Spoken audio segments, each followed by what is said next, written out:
ये दोनों same type का बिहेवियर शो करते हैं, बट हायर डिग्री का इफेक्ट होता है कि जो भी शो करेगा वो फेरो बहुत ही हाई शो करेगा और पैरा जो है वो कम शो करता है। तो डायमैग्नेटिक का रीजन है कि डायमैग्नेटिज्म में इंड्यूस्ड मैग्नेटिक मोमेंट होता है, इंड्यूस्ड मैग्नेटिक मोमेंट। और हमेशा इंड्यूस्ड मैग्नेटिक मोमेंट किस डायरेक्शन में होता है, वो अपोजिट डायरेक्शन में होता है। तो हम लिख अपोजिट सकते हैं डायरेक्शन। कि induced dipole moment in the diamagnetic is opposite to the applied magnetic field due to Lenz law. Lenz law मतलब यहाँ पे देख सकते हो कोई लूप है, एक लूप है, अभी इसमें नेट करंट जीरो है, एक लूप है, इस लूप में नेट करंट जीरो है। जब मैग्नेटिक फील्ड आएगी तो उस मैग्नेटिक फील्ड की वजह से उस लूप का फ्लक्स चेंज होगा और फ्लक्स चेंज होने की वजह से उसमें करंट इंड्यूस होगी और उस करंट की वजह से अपोजिट डायरेक्शन में मैग्नेटिक फील्ड होगा। तो अगर एक्सप्लेनेशन लिखना है कि वाई डायमैग्नेटिक में अपोजिट डायरेक्शन में है, तो ये लिख देंगे कि इंड्यूस्ड मैग्नेटिक मोमेंट और induced magnetic field in diamagnetic substance is opposite to the applied magnetic field due to Lenz law. Lenz law की वजह से अपोजिट डायरेक्शन में आता है। तो जब अपोजिट डायरेक्शन में इंड्यूस्ड होगा तो नेट जो है वो डिक्रीज हो जाएगी। डिक्रीज जब होगी तो उसको हम ऐसे डिनोट कर देते हैं, डिक्रीज को हम ऐसे डिनोट कर देंगे, लाइन की स्पेसिंग बढ़ा देंगे तो इसको बोलेंगे कि डायमैग्नेटिक सब्सटेंस रिपेल करता है मैग्नेटिक फील्ड लाइंस को, रिपेल करता है। फिर पैरा और फेरो के लिए देखा, पैरा में मॉलिक्यूलर डाइपोल्स होते हैं, फेरो में डोमेन्स होते हैं। फील्ड अप्लाई करने पे वो मॉलिक्यूलर डायमोस मॉलिक्यूलर डाइपोल्स जो है वो ओरिएंट होना स्टार्ट होंगे, यहाँ पे डोमेन्स ओरिएंट होना स्टार्ट होंगे और ऐसा करने से दोनों में नेट मैग्नेटिक फील्ड बढ़ जाएगी। फेरो में बहुत ही ज्यादा मैग्नेटिक फील्ड हो जाती है और पैरा में थोड़ा सा कम रहती है, बट इंक्रीज दोनों में होती है। उसके बाद है magnetic field intensity. Magnetic field intensity, intensity of magnetization. Magnetic field intensity देखा था क्या है, magnetic field divided by magnetic permeability, magnetic permeability B divided by mu और B not divided by mu not, B divided by mu और B not divided by mu not. तो ये हो जाएगा हमारा ऐसे। एच के बाद है इंटेंसिटी ऑफ मैग्नेटाइजेशन। तो स्टेप्स क्या हुए कि हमने फील्ड अप्लाई किया, वो है एच। फील्ड अप्लाई करने के बाद वो इंड्यूस हुआ, मैग्नेटाइज हुआ। तो कितना मैग्नेटाइज हुआ ये होता है, हम मेजर करते हैं इंटेंसिटी ऑफ मैग्नेटाइजेशन से, that is magnetic moment per unit volume, magnetic moment per unit volume. और जो आई है that is directly proportional to H, और ये प्रोपोर्शनलिटी रिमूव करते हैं वो हो जाएगी susceptibility. Magnetic susceptibility measures the property of a substance, is a measure of property, a measure of the property that how easily any substance can be magnetized, how easy it is, how easily any substance can be magnetized. It is measured with the help of susceptibility. काई से हम major करेंगे कि वो कितना easily magnetise होता है field apply करने के बाद। तो काई की जो वैल्यू होगी वो लेस देन 1 होगी मैग्नीट्यूड वाइज, फेरो के लिए और डाया के लिए वैल्यू 1 होगी।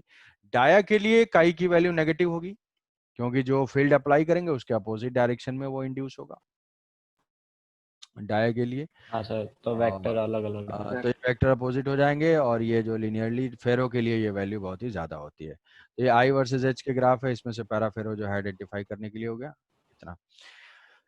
अब ये सारे प्रॉपर्टीज को सर। इंटेंसिटी ऑफ मैग्नेटाइजेशन जो है सर, सर उस वो मतलब क्या बताता है, वो कितना मैग्नेटाइज होता है, कितने टाइम में मैग्नेटाइज होता कितना है, कितना टाइम मैग्नेटाइज हुआ, लगता कितना टाइम नहीं, टाइम से कोई मतलब नहीं है, टाइम का कोई है, मतलब कंसिडरेशन नहीं कितना है। टाइम, मतलब कितना हाँ फील्ड मतलब अप्लाई टाइम नहीं, करने हाँ। पे कितना मैग्नेटाइज हो गया, मतलब फील्ड अप्लाई कितना, करने के हाँ बाद कितना मैग्नेटाइज हो रहा है। मतलब जैसे मान लो कि भाई तुम ही है, कोई भी सब्सटेंस है, सबकी स्पेसिफिक हीट अलग अलग होती है। किसी को हीट करेंगे तो उसका हाँ टेम्परेचर सर। ज्यादा हो जाएगा, किसी का हीट करेंगे तो सेम हीट एब्जॉर्ब करके टेम्परेचर कम राइज होगा। तो उसी टाइप की चीज है कि फील्ड तो सेम है, उसमें अगर हम प्लेस करते हैं तो मैग्नेटाइज कितना हो रहा है वो होता है मेजर इंटेंसिटी हाँ ऑफ सर। मैग्नेटाइजेशन से। हाँ सर, ठीक। तो हमारे जो टर्म्स हैं वो है intensity, intensity of magnetization, intensity of magnetization capital I, और वो है magnetic moment, magnetic moment per unit volume, magnetic moment per unit volume. इसकी यूनिट क्या होगी, यूनिट इसकी मैग्नेटिक मोमेंट की यूनिट NIA, मतलब I into A, ampere metre I square. Into तो ये हो मीटर जाएगा square upon metre, ampere ampere metre per metre. Ampere per ampere metre. Per, तो ये हो जाएगा ampere metre to the power -1, और एम्पियर पर मीटर हो जाएगी इसकी यूनिट।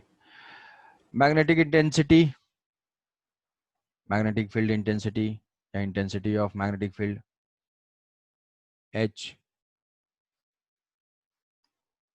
इसका तो करंट का ही होगा शायद। मैग्नेटिक फील्ड इंटेंसिटी ये जो है H is equal to, N I होता है। हाँ H is equal to NI ampere per हुआ, मीटर। एम ये हो जाएगा B not divided by mu not H। उसका भी क्या एन होगा, आई होता एम्पियर है पर, एम्पियर पर मीटर। इसकी यूनिट क्या हो जाएगी, एम्पियर पर मीटर। क्यों?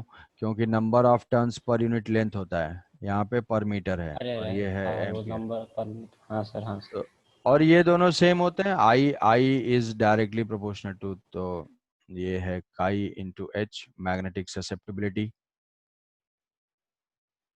तो का यूनिट लेस हो गया। हाँ, ससेप्टिबिलिटी, मैग्नेटिक ससेप्टिबिलिटी काई से डिनोट करते हैं, और ये हो जाएगा आई इज इक्वल टू काई इंटू एच। तो ये यूनिट लेस हो गया। काई जो है एक जस्ट नंबर है। पैरा के लिए, पैरा के लिए जो काई है वो पॉजिटिव, पैरा के लिए 0 से 1। काई पॉजिटिव है, और इसका जो मॉड है वो लेस देन 1 है, लेस देन 1 है। मैग्नीट्यूड जो है लेस देन 1 है, 0 से 1।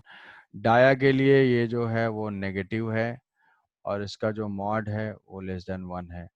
फेरो के लिए इसकी वैल्यू जो है ग्रेटर ग्रेटर देन 0 है, ये ग्रेटर ग्रेटर देन 0 है, और ज़्यादा पॉजिटिव है और लार्ज है, 1 से ज़्यादा बोल सकते हैं इसमें।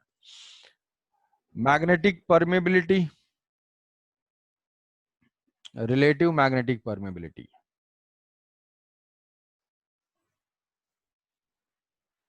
Relative magnetic permeability,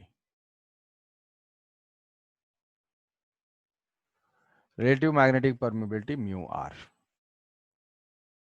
mu R जैसे डाइलेक्ट्रिक कांस्टेंट टाइप का होता था, डाइलेक्ट्रिक हाँ sir, constant, mu by mu naught. Mu R is equal to mu divided by mu naught. किसी मीडियम का, या इसी को हम क्या लिख सकते हैं, it is equal to B divided by B not,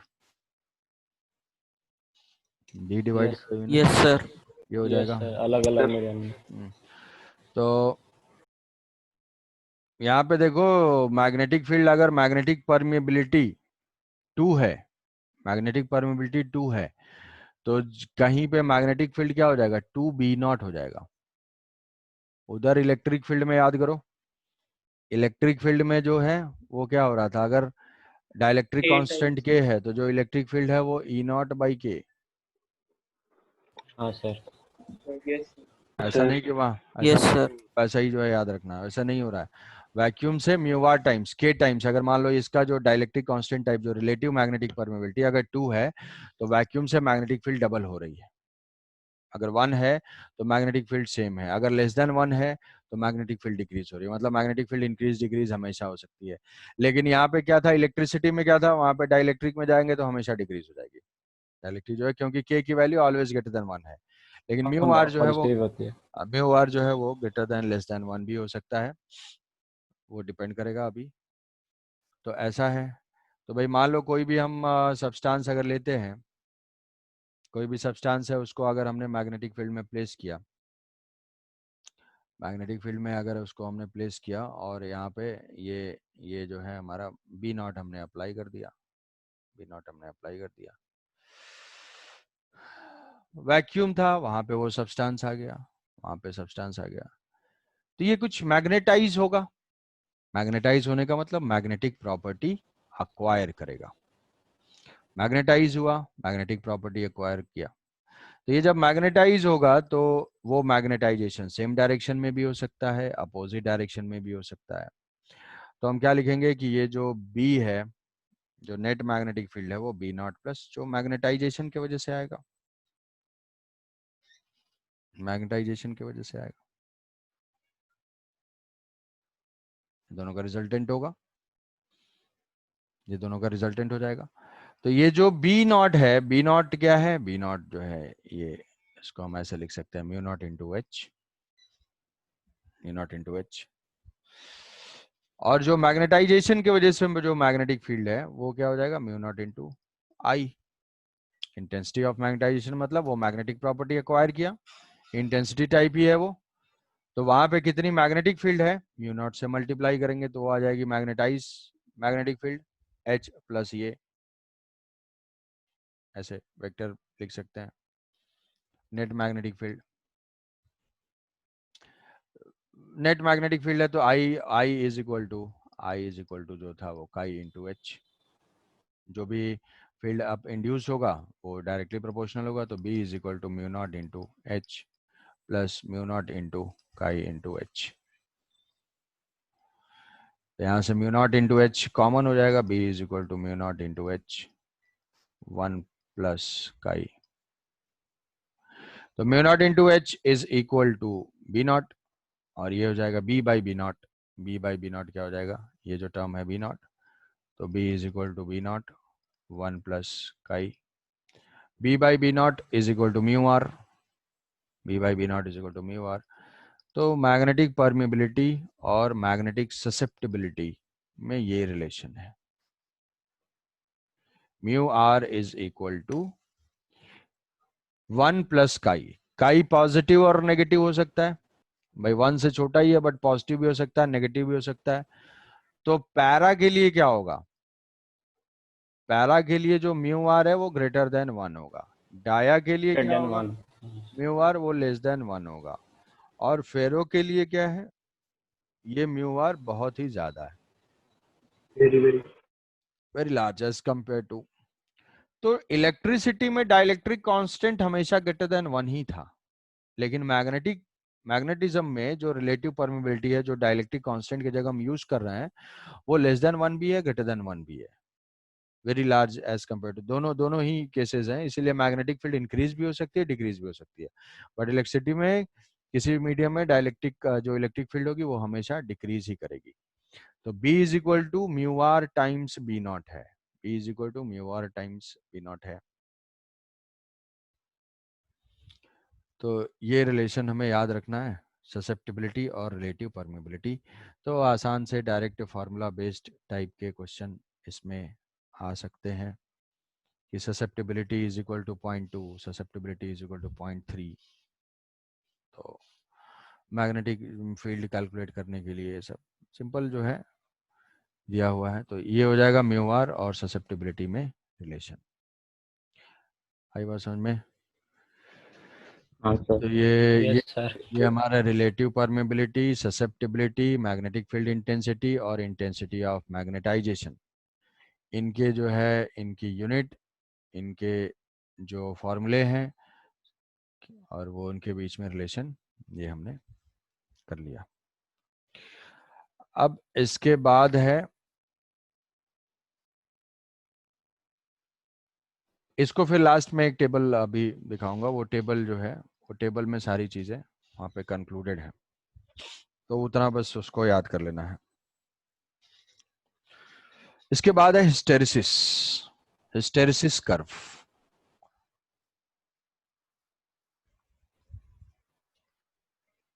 sir आपको एक नोट्स भेजेंगे बोल रहे थे। हाँ नोट्स, नोट्स भी भेज दूंगा देख के, वो व्हाट्सएप में कहीं पे है, वो उसी में ग्रुप वाले में, वो उसको सर्च करके थोड़ा सा देख के भेज दूंगा मैं। हाँ सर। हिस्टेरिसिस, तो हिस्टेरिसिस में देखो ऐसे सोचो, अच्छा इससे रिलेटेड जो है ना, इससे रिलेटेड एक होता है क्यूरी लॉ, जो ससेप्टिबिलिटी के टेम्परेचर की डिपेंडेंसी को बताता है, वो होता है क्यूरी लॉ। क्यूरी लॉ का कहना यह है कि डायामैग्नेटिक सब्सटेंस की जो ससेप्टिबिलिटी है वो तो टेम्परेचर से इंडिपेंडेंट होती है, वो बहुत हीट करने से क्यों ऐसा होता है, डिपेंडेंसी होती है बट वो बहुत कम है। वैसे ही ऐसा नहीं कि डायामैग्नेटिज्म में मतलब हमने फील्ड अप्लाई कर दिया तो वो जो है बिल्कुल अचानक से वो अपोजिट डायरेक्शन में तुरंत नाराज हो गए, इस टाइप का नहीं, इंड्यूस होता है और बहुत ही कम होता है। दूसरा पॉइंट है कि जो डायामैग्नेटिज्म है वो एक यूनिवर्सल प्रॉपर्टी है। यूनिवर्सल प्रॉपर्टी का मतलब क्या है कि वो हर टाइप के सब्सटेंस में up to some extent present है। अब तुम डायमैग्नेटिज्म के वर्किंग में देख चुके हो कि यार क्या था वहां पे, तो वो पेयर्ड इलेक्ट्रॉन्स थे, एक क्लॉकवाइज जा रहा है दूसरा एंटी क्लॉकवाइज जा रहा यस है। सर। ऐसे पेयर्ड इलेक्ट्रॉन तो सब टाइप के मटेरियल में प्रेजेंट है, वो तो सब जगह हाँ वो सर। तो हाँ सर। यस मतलब सर। हर जगह वो प्रोसेस आएगा। मतलब डायामैग्नेटिज्म जो है सबके अंदर है, थोड़ा थोड़ा है, किसी में ज्यादा है किसी में कम है, ठीक है। करप्ट सभी है, कोई थोड़ा सा है कोई कम है, तो सबके अंदर वो क्वालिटी मौजूद है। Diamagnetism is a universal quality. तो अब उसमें जो टेम्परेचर के ऊपर डिपेंडेंसी है, तो टेम्परेचर से हमने देखा है कि टेम्परेचर से क्या होता है, मैग्नेटाइजेशन डिक्रीज होता है। डिक्रीज क्यों होता है? क्योंकि हम रैंडम ओरिएंटेशन को, रैंडम मोशन को प्रमोट करते हैं हाई टेम्परेचर देने से। तो जब रैंडम ओरिएंटेशन होगा, किसी एक डायरेक्शन में ओरिएंटेशन नहीं होगा, तो फील्ड जो है वो डिक्रीज कर जाएगी। तो इनका जो कहना ये है, क्यूरी लॉ जो ये बोलते हैं कि ससेप्टिबिलिटी जो है that is equal to Curie constant divided by absolute temperature for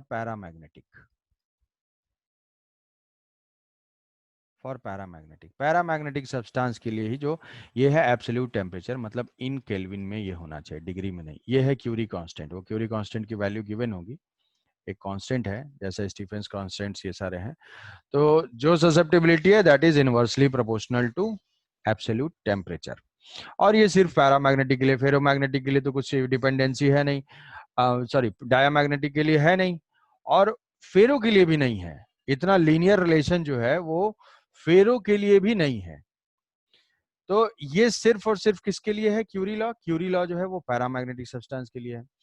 अच्छा, अब इसमें एक क्यूरी टेम्परेचर ये डिफाइन करते हैं। क्यूरी टेम्परेचर वो टेम्परेचर होता है कि जिसमें फेरोमैग्नेटिक सब्सटेंस को हम हीट करना अगर स्टार्ट करें, फेरोमैग्नेटिक सब्सटेंस को हम हीट करना स्टार्ट करते हैं, तो वो क्या करता है, वो धीरे धीरे जो है पैरामैग्नेटिक में चेंज होने लगता है। मतलब उसकी प्रॉपर्टी डिक्रीज डिक्रीज होते होते जिस टेम्परेचर पे फॉलो डोमेन ब्रेक हो जाता है। हाँ, किस टेम्परेचर पे, जिस टेम्परेचर पे फेरोमैग्नेटिक, जिस टेम्परेचर पर तक हीट करते करते करते फेरो जो है वो अपना कैरेक्टर ही चेंज कर लेता है, वो पैरा बन जाता है। फेरो जो है जब पैरा बन जाएगा जिस टेम्परेचर पे, वो टेम्परेचर होता है क्यूरी टेम्परेचर। ये वो टेम्परेचर हो जाएगा क्यूरी टेम्परेचर। अब उस क्यूरी टेम्परेचर के बाद तो वो पैरामैग्नेटिक हो गया, वो पैरामैग्नेटिक हो गया। तो उस टाइप के सब्सटेंस के लिए, मतलब फेरोमैग्नेटिक के लिए आफ्टर क्यूरी टेम्परेचर के बाद जो है उन्होंने बताया कि ऐसा ये ससेप्टिबिलिटी को फॉलो करते हैं, where TC is the Curie temperature. Curie temperature क्या है? When ferro converts to para, magnetism की प्रॉपर्टी धीरे धीरे लूज करते हुए जिस टेम्परेचर पे फेरो पैरा में चेंज हो गया, पैरा डाया में चेंज नहीं होगा, पैरा पैरा ही रहेगा, ठीक है, पारा पारा ही रहेगा। तो, तो ये जो है C by T minus T C, T C is absolute temperature है, एब्सोल्यूट क्यूरी टेम्परेचर है। और वो क्या है इसमें, जैसे आयरन वायरन के लिए कुछ 1500 या 1400 है, अलग अलग फेरोमैग्नेटिक सब्सटेंस के लिए अलग अलग है। तो ये एक एक्स्ट्रा है कि टेम्परेचर के ऊपर डिपेंडेंसी। डायमैग्नेटिक का कुछ डिपेंडेंसी नहीं होती है, डायमैग्नेटिक एक यूनिवर्सल प्रॉपर्टी होती है, टेम्परेचर से बहुत ज्यादा इफेक्ट नहीं होता है क्योंकि पहले ही कुछ नहीं है यार, ठीक है। वैसे ही जो मरा हुआ है उसको कोई क्या मारेगा, उस टाइप का है कि वो वैसे ही जो है प्रॉपर्टी तो कुछ है नहीं है, वो हीट करके भी देख रहे हैं, सब दुनिया भर की स्टडी कर रहे हैं, कोई फायदा नहीं है उस पर। पैरामैग्नेटिक में फेरोमैग्नेटिक में चेंज होता है। फेरोमैग्नेटिक के लिए बहुत लीनियर टाइप का इक्वेशन नहीं है, इसीलिए उसमें कुछ इतना डायरेक्ट रिलेशन नहीं है, सिर्फ पैरामैग्नेटिक के लिए है और फेरो के लिए है, but after critical temperature, temperature पर डिपेंडेंसी। तो ये है, तो ये टेम्परेचर का वेरिएशन है। अब इसमें है hysteresis curve. Hysteresis curve, hysteresis curve क्या है? हिस्टेरेसिस कर्व कुछ नहीं है, फेरोमैग्नेटिक का ग्राफ है। पहला तो ये है, ये और किसी के लिए नहीं है, it is for ferromagnetic. Ferromagnetic, ferromagnetic मतलब आयरन है, स्टील है, इन्हीं के लिए है, कोबाल्ट है, ये सब फेरोमैग्नेटिक के लिए है क्या, I वर्सेस H का ग्राफ है। I वर्सेस H मतलब मैग्नेट इंटेंसिटी ऑफ मैग्नेटाइजेशन, जिसके लिए याद करो पैराडाई वाला स्ट्रेट लाइन में पॉजिटिव स्लोप और नेगेटिव स्लोप देखा था। हाँ सर, आप इसका भी बोले थे सर हाँ, थोड़ा। तो ये जो है I है और ये अचानक है इंक्रीज H है, H है। तो ये अप्लाइड फील्ड है और ये जनरेटेड है, इंड्यूस्ड है। ठीक है, ऐसे समझो ये अप्लाइड है और ये इंड्यूस्ड है। तो उसमें तो होते हैं फेरोमैग्नेटिज्म में होते हैं डोमेन, बहुत सारे डोमेन क्या करते हैं वो ओरिएंट होना स्टार्ट हो जाते हैं। तो यहाँ पे हमने फील्ड स्टार्ट किया, जैसे फील्ड अप्लाई करेंगे ये क्या होगा, ये इस टाइप से थोड़ा सा इंक्रीज होगा और फिर सडनली किसी पर्टिकुलर फील्ड के बाद ये जो डोमेन जो है तुरंत ऐसे इंक्रीज हो जाते हैं, सारे अलाइन हो जाते हैं। और सारे एक ही साथ तुरंत अलाइन होने के बाद कुछ टाइम के बाद हम फील्ड अप्लाई करते रह जाएंगे, कुछ फर्क नहीं पड़ेगा, मतलब वो सैचुरेशन हो गया, सारे डोमेन का अलाइनमेंट हो गया, सब अलाइन हो गए। तो जब सारे अलाइन हो गए तो अब इसके बाद क्या है कि मान लो हम इसको, ये तो हमने मैग्नेटाइज कर दिया, यहाँ से यहाँ तक पहुंचे, ये मैग्नेटाइज हो गया, मतलब मैक्सिमम इतना ही हो सकता है, सारे को ओरिएंटेड करने के बाद इतना हो सकता है। अब ये क्या कर रहे हैं, ये हम अपोजिट डायरेक्शन में जा रहे हैं, मतलब अब मैग्नेटिक फील्ड हम धीरे धीरे डिक्रीज कर रहे हैं, डिक्रीज करना चाह रहे हैं, डिक्रीज कर रहे हैं मतलब स्लो स्लो जो है हटा रहे हैं, ऐसे स्लो डिक्रीज कर रहे हैं।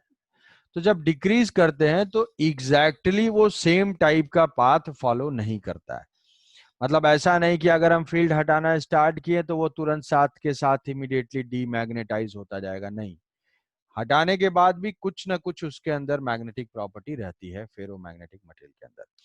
डायामैग्नेटिक फेरोमैग्नेटिक, ठीक है, जब तक पेरेंट्स सिर पे सवार हैं तब तक पढ़ रहे हैं, जब तक नहीं है तब तक बस चलते बने, वैसा नहीं भाई, क्लास खत्म है उसके बाद भी जो है कुछ ना कुछ इंटरेस्ट है, कुछ ना कुछ दिमाग में चल रहा है, तो उस टाइप का बिहेवियर है कि फील्ड हटा दिया है उसके बाद भी वो एग्जैक्टली ऐसे डीमैग्नेटाइज नहीं होता है, उसका डीमैग्नेटाइजेशन कर्व ऐसा कुछ होगा, ऐसे करते करते करते करते करते करते ये हो गया, यहाँ पे आएगा।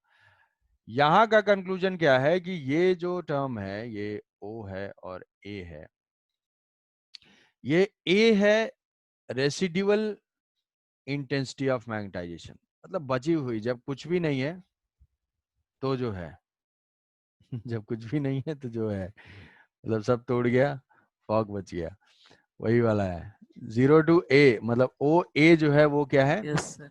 It is the residual magnetic field या रेसिड्यूअल मैग्नेटाइजेशन, जिसको हम बोलते हैं retentivity, retentivity, retentivity, yes sir.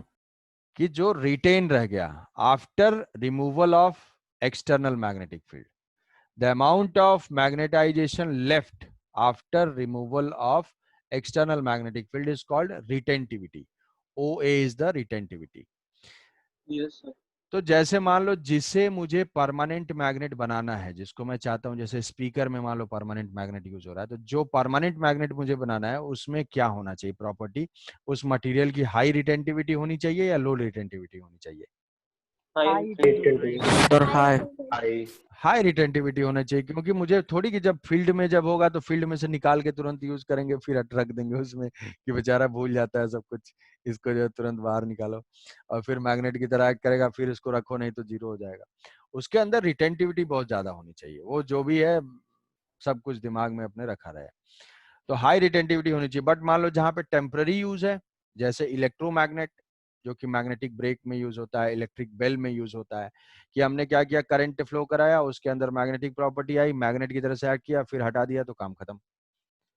या हाँ, तो उस टाइप का जो टेम्पररी मैग्नेट है जिसको हम बोलते हैं इलेक्ट्रोमैग्नेट, कि मैग्नेटिक प्रॉपर्टी ऑन डिमांड, जब चाहिए तब शो करो, अदरवाइज मत शो करो, ठीक है, ज्यादा होशियार नहीं।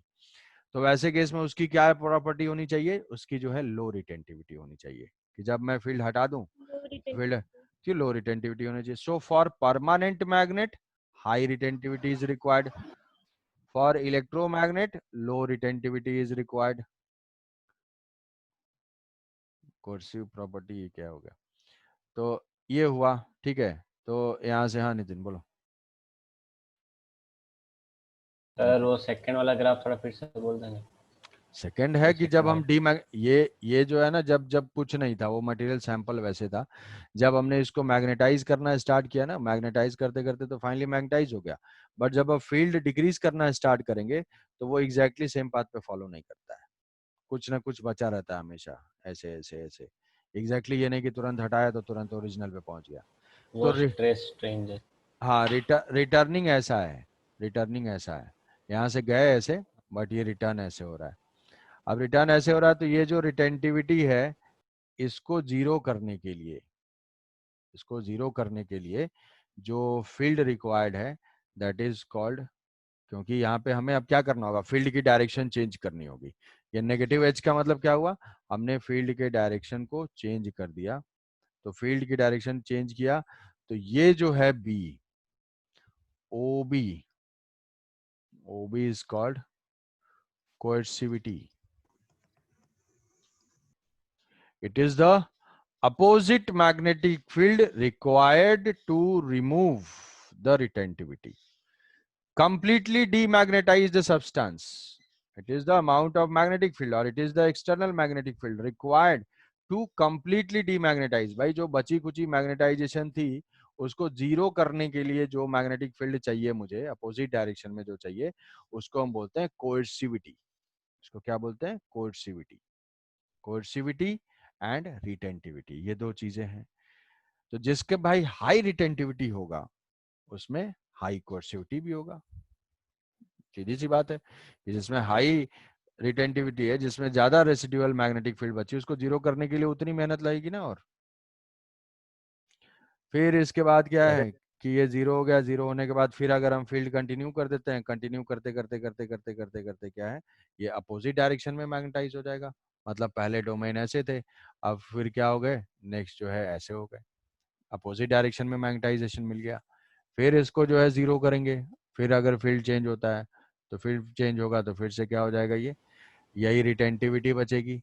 रिटेंटिविटी को फिर जीरो करने के लिए यहाँ से कोर्सिविटी होगा, कोर्सिविटी जो है ऐसे जाएगा, तो फिर जाएंगे तो फिर से वो मैग्नेटाइजेशन पे पहुंच जाएगा।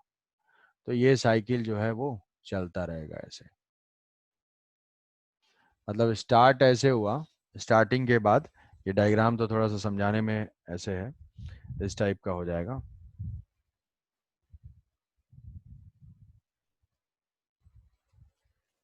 इंटीग्रेशन के साइन के जैसा ये होता है।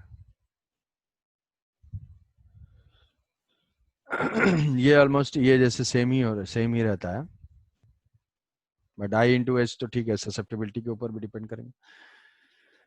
तो ऐसा टाइप का ग्राफ हो जाएगा, ये हो जाएगी कोर्सिविटी, सॉरी रिटेंटिविटी, ये हो जाएगी कोर्सिविटी, ये हो जाएगा इसका, और ये जो कंप्लीट ग्राफ है ये हो जाता है hysteresis curve. Hysteresis curve, complete magnetization and demagnetization graph for ferromagnetic material is called hysteresis curve और hysteresis graph।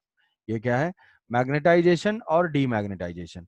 अब याद करोगे ऐसे बताया था मैंने तुम्हें इसमें ट्रांसफार्मर में बताया था कि फेरोमैग्नेटिक मटेरियल हम यूज करते हैं। तो अब इसमें हाँ देखो, फिर यहाँ से यस सर। यहाँ से यहाँ भाई रोटेट करने के लिए तो कुछ वर्क करना पड़ रहा है ना मुझे। डाइपोल पहले यहाँ था, फिर यहाँ से हमने रोटेट कराया, तो यहाँ से यहाँ रोटेट करने में तो इसकी पोटेंशियल एनर्जी चेंज हो रही है, कुछ वर्क करना पड़ रहा है। तो रोटेशन में जो यस वर्क, जो एक्सटर्नल फील्ड वर्क करता है, वो वर्क कहाँ जा रहा है, वो वर्क जो है इसके हीट में जाएगा। वो सब्सटेंस जो है वो उतना उसका टेम्परेचर राइज करेगा, जितना मैग्नेटाइज डीमैग्नेटाइज होगा उतना ही ज्यादा वो हीट होता जाएगा, उसका टेम्परेचर बढ़ता जाएगा। तो वो जो हीट है, हीट वो डायरेक्टली प्रोपोर्शनल टू होता है, heat is directly proportional to area, area of the curve. Heat जो होती है वो इस एरिया ऑफ कर्व के प्रोपोर्शन में होती है, जिसका एरिया ज्यादा होगा उसमें हीट उतना ज्यादा जनरेट होगी, जिसका एरिया कम होगा उसमें हीट उतना कम जनरेट होगी। तुरंत इजीली जो है वो मैग्नेटाइज हो जाएगा, तुरंत डिमैग्नेटाइज हो जाएगा, जिसमें जितना सर तो ज्यादा क्या बड़ा ग्राफ।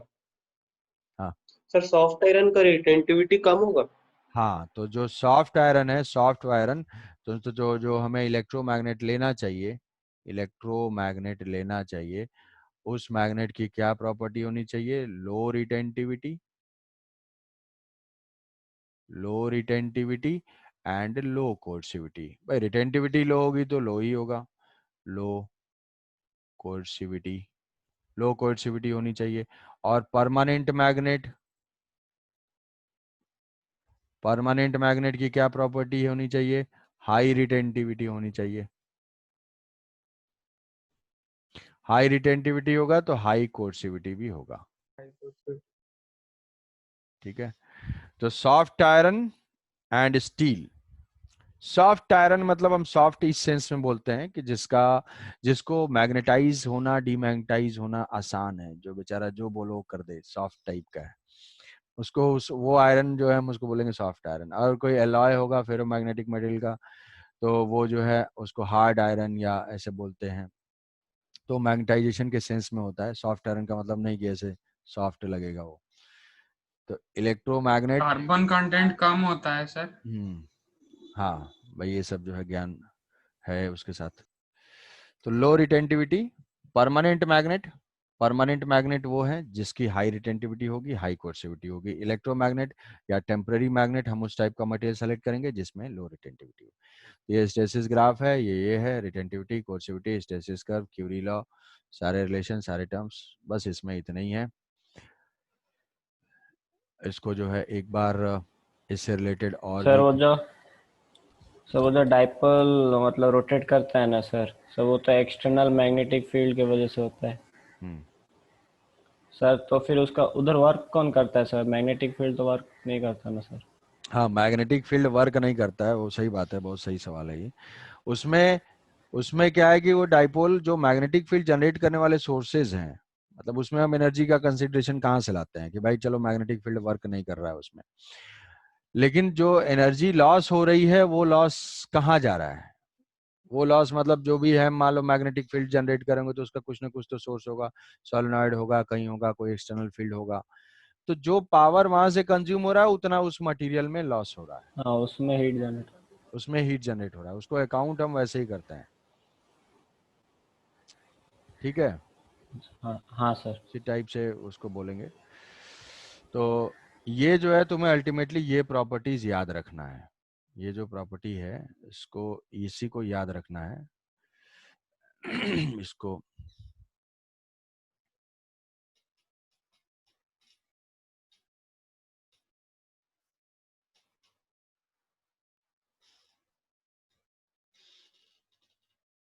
कि ये टैबुलेटेड है और यही पॉइंट्स एकदम याद रखना है बस, इससे ज़्यादा इसमें कुछ नहीं है।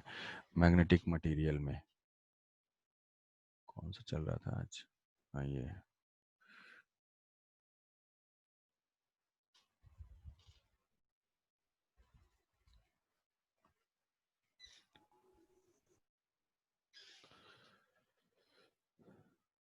तो इसमें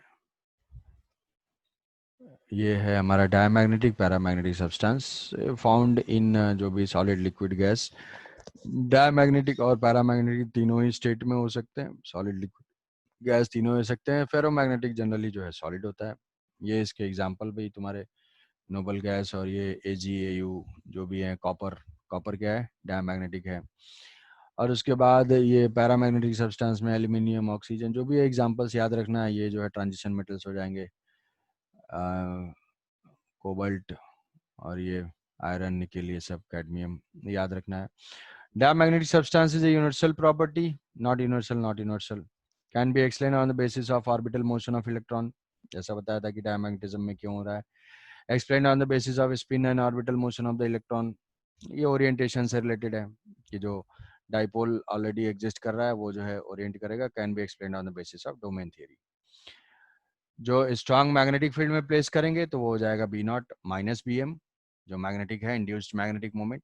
और ये जो है B0 प्लस BM, यहाँ पे भी है B0 प्लस BM। अब ये एक प्रॉपर्टी है जो इसी प्रॉपर्टी से, फोटो वाली प्रॉपर्टी से रिलेटेड है। फोटो वाली प्रॉपर्टी का मतलब क्या था कि जो हम मैग्नेटिक फील्ड लाइंस को दिखाए थे उसी के बहुत सारे टाइप के प्रोबेबल हैं। जैसे इसमें क्या बोलते हैं, इसमें हम ये बोलते हैं कि यहाँ पे जो है मैग्नेटिक फील्ड लाइंस को रिपेल करता है। जो डायमैग्नेटिक सब्सटेंस है वो मैग्नेटिक फील्ड लाइंस को रिपेल करता है, ये मैग्नेटिक फील्ड लाइंस को अट्रैक्ट करता है। जब रिपेल करता है मतलब क्या है कि वो वीक, उससे ये कंक्लूड करते हैं कि वो वीक मैग्नेटिक फील्ड की तरफ जाता है, मैग्नेटिक फील्ड को अवॉइड करता है। तो इसमें ये दिया हुआ है कि अगर कोई लिक्विड है, डायमैग्नेटिक लिक्विड है, और ये जो है ये तो फेरोमैग्नेटिक का तो कोई लिक्विड नहीं होता है, ये वैसे ही ड्रॉ किया हुआ है कि अगर डायमैग्नेटिक का लिक्विड है और पैरामैग्नेटिक का लिक्विड है, तो उस लिक्विड अगर इनिशियली इस यू ट्यूब में सेम लेवल पे है, दोनों सेम लेवल पे हैं, जैसे ही मैग्नेटिक के पोल्स के बीच में आएंगे इसमें लेवल सप्रेस हो जाएगा, मतलब वो फील्ड से दूर भागेगा। वो जो है यहाँ से जो लेवल था, इनिशियल लेवल था, वहां से ये दूर जाएगा, ये दूर जाएगा, रिपेल होगा, वीकर मैग्नेटिक फील्ड की तरफ जाएगा। और पैरामैग्नेटिक सब्सटेंस होगा तो उसमें जो नॉर्मल लेवल होगा, उस नॉर्मल लेवल से लिक्विड थोड़ा सा और ऊपर चढ़ जाएगा, क्योंकि वो फील्ड लाइंस को अट्रैक्ट करता है। यहाँ पे तो मैग्नेट में है, तो भाई वो कैसे इंश्योर करेगा कि उसके थ्रू ज्यादा से ज्यादा फील्ड लाइंस जाए? वो क्या करता है, थोड़ा सा वो मैग्नेट की तरफ, मैग्नेटिक फील्ड की तरफ मूव कर जाता है, तो लेवल उसमें राइज कर जाएगा। ये जो है इसी पॉइंट का दूसरा वो है अप्रोक्सीमेट, मतलब एप्लीकेशन है कि जो मैग्नेटिक फील्ड को अट्रैक्ट करता है। तो ये है, यही प्रॉपर्टी, ये दोनों सेम है कि ट्यूब में लिक्विड का लेवल राइज करेगा, इसमें बोल दोगे फॉल करेगा। ससेप्टिबिलिटी लो है, नेगेटिव है, रिलेटिव परमिबिलिटी लो है। तो एग्जाम्पल और इसके ये 2-3 ग्राफ, ये जो है इनका temperature, dependency on temperature, dependency on temperature diamagnetic में देखो कांस्टेंट है, पैरामैग्नेटिक में क्यूरी लॉ से ये चेंज होता है, ये है। फेरोमैग्नेटिक में ये ग्राफ स्टार्ट होता है क्यूरी टेम्परेचर के बाद, क्यूरी टेम्परेचर तक कुछ भी नहीं होता है, उसके बाद ये ग्राफ स्टार्ट होता है, वही पैरा टाइप से बिहेवियर है, क्योंकि ये क्यूरी टेम्परेचर पे ये खुद ही पैरा बन गया है, तो ग्राफ उसी टाइप का होगा। और ये जो हिस्टेरिसिस कर्व वही स्टील एंड सॉफ्ट आयरन का गिर दिया हुआ है, तो वही सब प्रॉपर्टी है। High magnetic permittive, magnetization, demagnetization easy, use for making electromagnet, it is used for making electromagnet, it is used for making permanent magnet. ये क्वेश्चन मान लो कि श्योर है, ठीक है, ये क्वेश्चन इस चैप्टर से श्योर है। कोर्सिविटी क्या है, रिटेंटिविटी क्या है, कौन सा हाई कोर्सिविटी, कई जगह गलत दिया हुआ है, ये ध्यान से रखना। हाई कोर्सिविटी होगा तो हाई रिटेंटिविटी होगा तो ये भी लार्ज होगा, ये लो होगा तो ये भी लो होगा। तो इसीलिए परमानेंट मैग्नेट की ये प्रॉपर्टी होनी चाहिए, और टेम्पररी मैग्नेट के लिए, इलेक्ट्रोमैग्नेट के लिए ये प्रॉपर्टी होनी चाहिए। तो ये सारा जो है हमारा मैग्नेटिक सब्सटेंस इतना ही है, ठीक है। तो इसको भाई याद कर लेना, ये सारे पॉइंट